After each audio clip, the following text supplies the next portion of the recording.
നിങ്ങൾ ആലോചിച്ച് നോക്ക്, ഇന്നലെ ഒരു 6 റൺസിനാണ് ഇന്ത്യ ജയിച്ചത്. ഒരു 6 റണ്ണും കൂടി അവരെടുത്ത് ഇന്നലെ ആ ടെസ്റ്റ് ജയിച്ചായിരുന്നെങ്കിൽ ഈ സീരീസിൻ്റെ റിസൾട്ട് നമ്മൾ നോക്കുമ്പോൾ 3-1 എന്നാണ്. അത് ഇന്ത്യ ഡിസർവിങ് ആണോ ഈ 3-1 തോൽവിക്ക്? ഒരിക്കലുമല്ല അല്ലേ.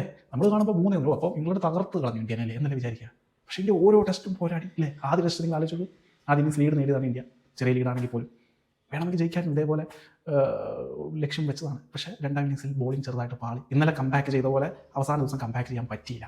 പക്ഷേ 4 ദിവസവും ഇന്ത്യ തന്നെ മികച്ച രീതിയിൽ കളിച്ചതാണ്. രണ്ടാം ടെസ്റ്റ് ആയപ്പോൾ ഇന്ത്യ ശക്തമായി തിരിച്ചു പോകും, അതിശക്തമായി തിരിച്ചു പോകും. ഇംഗ്ലണ്ടിനെ തോൽപ്പിച്ചു. 3-ാം ടെസ്റ്റ് മറ്റൊരു ത്രില്ലർ ലോർഡ്സിലെ അല്ലേ. അപ്പോൾ സ്കോർ 2-1. 4-ാം ടെസ്റ്റിലേക്ക് വരുന്നു ഓൾഡ് ട്രാഫോർഡിൽ, മറ്റൊരു ത്രില്ലർ. ആദ്യ ഇന്നിങ്സിൽ അമ്പയെ പാളിപ്പോയ ഇന്ത്യ, 314 റൺസ് ലീഡ് വഴങ്ങിയ ഇന്ത്യ രണ്ടാം ഇന്നിങ്സിൽ ചരിത്രം തിരുത്തി കുറിച്ചുകൊണ്ടല്ലേ പിടിച്ചു നിന്നത്, സമനിലയാക്കിയത്. 2 ഫുൾ ഡേ ബാറ്റ് ചെയ്ത് സമനിലയാക്കി കളഞ്ഞു.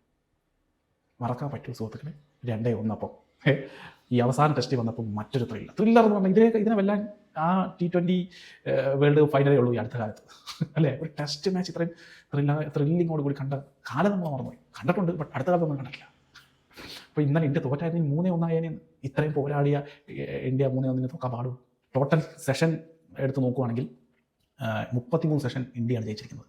പിന്നെ ഇംഗ്ലണ്ട് 20 സെഷനേ ജയിച്ചുള്ളൂ. അപ്പോൾ ശരിക്കും പറഞ്ഞാൽ ഈ 5 ടെസ്റ്റിൽ കൂടുതൽ സെഷൻ വിജയിച്ച് മേൽക്കൈയോട് കൂടി കളിച്ചത് ടീം ഇന്ത്യ തന്നെയാണ്. പക്ഷേ ചില പാളിച്ചകൾ, ചില തെറ്റുകൾ ഇന്ത്യയെ ഒന്ന് കീഴ്പ്പെടുത്താൻ നോക്കിയതാണ്. ഒരു സീരീസ് തോൽവി 3-1 എന്നൊക്കെയുള്ള ഒരു തോൽവി ഇങ്ങനെ നിഴലിച്ച് വന്നതാണ്. പക്ഷേ ഇത്രയൊക്കെ കഷ്ടപ്പെട്ടിട്ട് ഇത്രയൊക്കെ നിങ്ങൾ അവിടെ കളിച്ചതല്ലേ, അങ്ങനെ നിങ്ങൾ തോറ്റു വരണ്ടാന്ന് മേലേന്ന് ഒരാൾ ഉത്തരവിട്ടാൽ പിന്നെ എങ്ങനെ? അത് നിറവേറ്റാനായിട്ട് സിറാജും ജഡേജയും വാഷിങ്ടൺ സുന്ദറും ഗില്ലും രാഹുലും ജയ്സ്വാളും ഒക്കെ ഇറങ്ങിയാൽ, പ്രസീദ് കൃഷ്ണയും ആകാശ്ദീപും ഒക്കെ ഇറങ്ങിയാൽ പിന്നെ എങ്ങനെ?